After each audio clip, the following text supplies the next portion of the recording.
Movie की शुरुआत होती है और हम एक लड़की को देखते हैं जो कि समुद्र में बहकर एक आइलैंड के किनारे पर आ गई थी। इस लड़की का नाम जैन होता है और इसके साथ इसका बॉयफ्रेंड ब्रेड भी यहाँ पर बहकर आ गया था। वह उसके पास जाकर उससे चेक करती है तो पाती है कि वह बुरी तरह से जख्मी है और कुछ ही देर में वह मारा जाता है। ये देखकर वह काफी परेशान हो जाती है और बाद में वह उसकी बॉडी को वहीं पर छोड़कर उस आइलैंड को एक्सप्लोर करने लगती है। लेकिन इस आइलैंड पर कोई भी नहीं होता है। ये पूरा आइलैंड सुनसान था, यानी कि ये लड़की यहाँ पर बुरी तरह से फंस चुकी है। इसके बाद जब वो आइलैंड के अंदर जाती है तो उसे एक जगह पर एक थैला मिलता है जिसके अंदर से उसे एक लेडीज का पर्स और कुछ बच्चों का सामान मिलता है और उसे एक मेडिसिन भी मिलती है जिसमें 1994 की डेट लिखी हुई थी। अब ये देखकर जैन समझ जाती है कि बहुत सालों पहले शायद यहाँ पर कोई आया था। उसे इस सामान में माचिस भी मिलती है जिसे वो अपने पास रख लेती है। वो वापस समुद्र के किनारे आती है। उसे वहाँ पर गिरा हुआ एक बड़ा सा खोखला पेड़ दिखाई देता है। अब ये देखकर जैन को आइडिया आता है कि रात में वो यहीं पर रुकेगी। यहाँ पर जैन अपनी पहली रात गुजारती है और सुबह होने पर उठकर देखती है कि समुद्र के किनारे कई सारी मछलियाँ बहकर आ गई है, जिसमें एक छोटी शार्क भी थी जिसका आधा शरीर खाया हुआ था। इसके बाद वो यहाँ से अपने खाने के लिए कुछ मछलियाँ ले लेती है। तभी जैन की नजर एक जगह पर जाती है जहाँ पर की 3 लोगों की कब्र थी। ये देखकर वे हैरान होती है। अब इसके बाद वो अपने दोस्त के लिए एक कब्र खोदती है क्योंकि उसके दोस्त की बॉडी सड़ने लगी थी।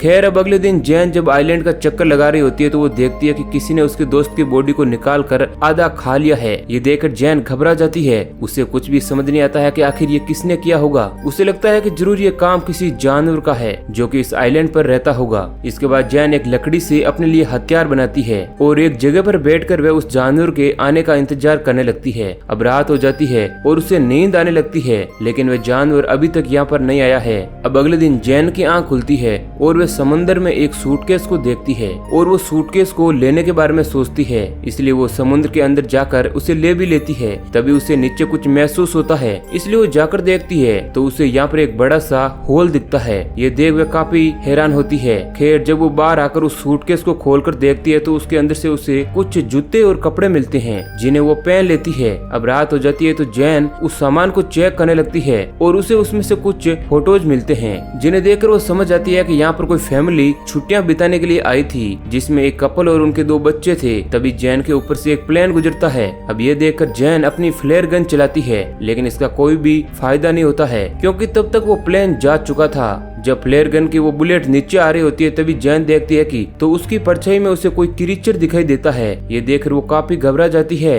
और आइलैंड की तरफ भागने लगती है और एक जगह जाकर छिप जाती है। वो क्रीचर यहाँ आकर जैन को ढूंढने लगता है। इससे जैन और भी ज्यादा डर जाती है और इस तरह आज की रात बीत जाती है। अब अगली सुबह जैन फिर से उन्हीं फोटोज को देख रही होती है और उस फोटो में 2 चमकती हुई आंखें नोटिस करती है, जिसके बाद वो समझ आती है कि ये वही क्रीचर है जिसे मैंने कल देखा था और शायद इसी ने इस फैमिली को मारा होगा। अब ये देखकर जैन और ज्यादा डर जाती है। अब वो किसी तरह से इस आइलैंड से निकलना चाहती है। इसके बाद वो सूटकेस को खोलती है और उसमें अपनी लाइफ जैकेट डालती है ताकि वो उसके सारे तैर कर यहाँ से निकल सकें। इसके बाद वो सूटकेस में बैठकर यहाँ से निकलने की कोशिश करती है, लेकिन वो सूटकेस पलट जाता है, इसलिए वो वापस उस आइलैंड पर आती है। लेकिन अब उसे उस मॉन्स्टर से बचने के लिए कोई सेफ जगह चाहिए थी, इसलिए उसे वो गिरा हुआ पेड़ दिखता है क्योंकि उसमें एक बड़ा सा होल था, इसलिए वो आज रात उसी में सोने का डिसाइड करती है। खैर जब रात होती है तो वो क्रीचर फिर से यहाँ आता है और उसे यह भी पता लग जाता है कि जैन उस पेड़ के होल में छिपी हुई है, इसलिए वो क्रीचर उस पेड़ को तोड़ने की कोशिश करता है, लेकिन वो ऐसा नहीं कर पाता है और थक हार कर वापस चला जाता है।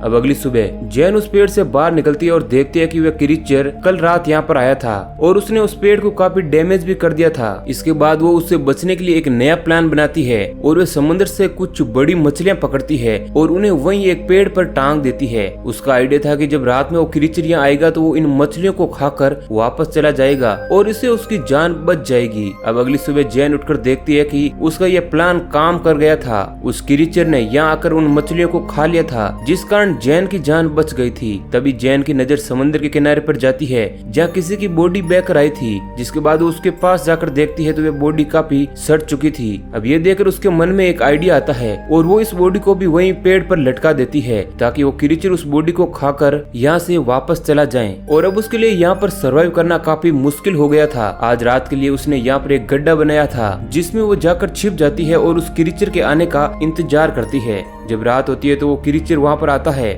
और यहाँ पर जैन पहली बार उस क्रीचर को अपनी आंखों से सही तरह से देखती है। दिखने में वो काफी डरावना था और अब वो उस बॉडी को खा जाता है। तभी जैन को अपने पास से कुछ आवाजें आती है और जैसे ही वो देखती है तो उसे वहाँ उस क्रीचर के पैर दिखाई देते हैं। अब ये देखकर वो और भी ज्यादा घबरा जाती है, लेकिन किसी तरह से खुद को कंट्रोल करती है। अब अगली सुबह जैन उठती है तो वो अपने लिए एक सेफ जगह और चाहती थी, क्योंकि उसने उस क्रीचर की हाइट देख ली थी। इसलिए वो अपने लिए पेड़ के ऊपर एक झूला तैयार करती है ताकि वो क्रीचर उस तक ना पहुंच सके। इसके बाद वो उस झूले में जाकर बैठ जाती है। खैर जब रात होती है तो वो क्रीचर फिर से यहाँ पर आता है और उसे यहाँ पर जैन के होने का एहसास हो जाता है।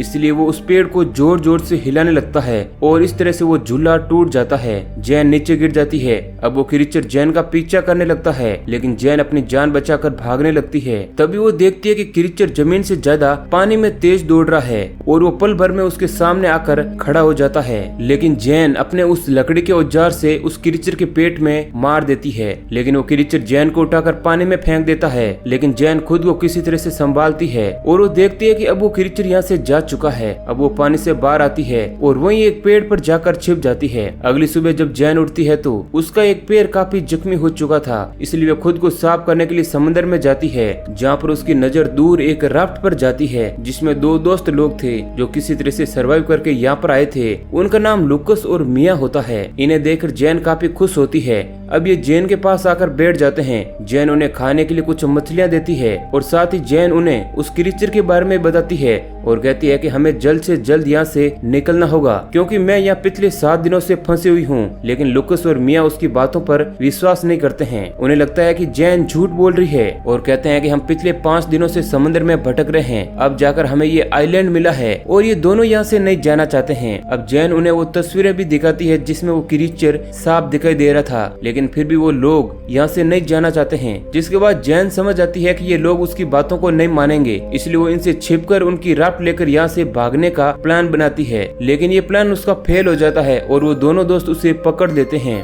मिया जैन पर अटैक कर देती है जिससे वो बेहोश हो जाती है और जब उसकी आंख खुलती है तो खुद को बंद हवा पाती है। अब रात हो चुकी थी, इसलिए वह लुकस को उसे खोलने के लिए कहती है, लेकिन लुकस और मिया उसकी बातों को नहीं सुनते हैं। इसके बाद मिया उस आइलैंड पर घूमने के लिए जाती है और लुकस वहीं जैन के पास रुकता है। इधर जब मिया वॉक कर रही थी तभी वो क्रीचर पानी से निकलकर उस पर अटैक कर देता है। अब उसकी आवाज सुनकर लुकस तुरंत वहाँ पर जाता है, लेकिन वो क्रीचर मिया को पानी में खींचकर ले जाता है और उसे मार देता है। ये देखकर लुकस बहुत ही ज्यादा डर जाता है और वो डर कर एक पेड़ के ऊपर चढ़ जाता है। अब जब सुबह होती है तो लुकस उस पेड़ से नीचे नहीं आता है। साथ ही वे जैन की बात को भी समझ चुका था। जैन उससे कहती है कि देखो, वो क्रीचर सिर्फ रात में आता है, वो दिन में बाहर नहीं निकलता है। अब ये बात सुनकर लुकस पेड़ से नीचे आ जाता है। अब जैन लुकस से कहती है कि हमें जल्द से जल्द इस आइलैंड से निकलना होगा और अब लुकस भी उसकी बात मानकर तैयार हो जाता है। अब ये लोग कुछ मछलियाँ और कुछ नारियल अपने साथ ले लेते हैं और वो अपने साथ सभी सर्वाइव करने का सामान रख देते हैं। यहाँ पर लुकस काफी डरा हुआ था। जैन उसे समझाती है कि वो क्रीचर सिर्फ रात में अटैक करता है और जब तक रात होगी हम इस आइलैंड से काफी दूर जा चुके होंगे। इसके बाद जैन जाकर उस क्राफ्ट में बैठ जाती है जहाँ पर उसे कुछ खून बिखरा हुआ दिखाई देता है। यहाँ पर वह समझ आती है कि इन पिछले 5 दिनों में इन दोनों ने सर्वाइव करने के लिए किसी अपने इंसानी साथी को मार कर खाया है। अब ये लोग जैसे ही अपनी क्राफ्ट से यहाँ से निकलने लगते हैं, लुकस को पानी में वही क्रीचर दिखाई देता है। ये देख वो दोनों काफी घबरा जाते हैं और उस क्राफ्ट को चारों तरफ से ढक लेते हैं, लेकिन तभी वो क्रीचर उनकी क्राफ्ट में घुसकर उन पर अटैक कर देता है। ये देखकर लुकस उस फ्लेयर गन से उस पर अटैक करता है, लेकिन वो क्रीचर जैन को पकड़कर अपने साथ ले जाता है। जैन के पास एक नाइफ था जिसे निकालकर वो उस क्रीचर पर कई बार अटैक करती है, लेकिन तभी लुकस भी जैन को बचाने के लिए पानी में आ जाता है। अब ये देखकर वो क्रीचर जैन को छोड़ देता है और लुकस को पकड़ लेता है और वो उसे लेकर अपने उस बड़े से होल में चला जाता है। अब ये देखकर जैन किसी तरह से तैरकर वापस से उसी आइलैंड पर पहुंच जाती है। जैन को लुकस की मौत का काफी दुख होता है, इसलिए वो उस क्रीचर का सामना करने का डिसाइड करती है। इसके बाद वो यहाँ पड़ी लकड़ियों से कई सारे नुकीले हथियार बनाती है, लेकिन उसे ये हथियार काफी कम नुकीले लगते हैं, इसलिए वो कंकाल को निकालकर उनसे काफी नुकीले हथियार बनाती है और वो इस क्रीचर को आग में जलाने का प्लान बनाती है। इसलिए वो यहाँ पर पड़ी सूखी झाड़ियों को इकट्ठा करती है और उनमें घेरा बनाती है और इस तरह से जैन ने अपने ट्रैप को तैयार कर लिया था। खैर कुछ देर के बाद रात हो जाती है और वो क्रीचर यहाँ पर आता है और वो भी उस जगह पर जहाँ जैन ने ट्रैप बनाया था। तभी जैन यहाँ झाड़ियों में आग लगा देती है जिससे वो क्रीचर आग में फंस जाता है और अब जैन अपने उसी नुकीले हथियारों से से उस क्रीचर पर अटैक करने लगती है, जिससे वो क्रीचर काफी घायल हो जाता है। लेकिन अब वो जैन को पकड़ लेता है, लेकिन जैन उस पर अटैक करके भागने लगती है। तभी वो क्रीचर उसके सामने आ जाता है, लेकिन अब वो काफी जख्मी हो चुका है, इस कारण वो वहीं पर गिर जाता है। अब ये देखकर जैन उस पर बहुत सारे वार करती है और उसके बाद उसका गला काट देती है। और फिर हम देखते हैं कि जहाँ जैन ने आग लगाई थी, उस आग के कारण पूरा आइलैंड जलने लगा था। यानी कि अब इतनी बड़ी आग को देखकर कोई ना कोई जैन को बचाने के लिए यहाँ पर जरूर आएगा। और इसी के साथ ये मूवी यहीं पर खत्म हो जाती है। तो दोस्तों, अगर ये वीडियो आपको अच्छी लगी है तो वीडियो को लाइक करना मत भूलना।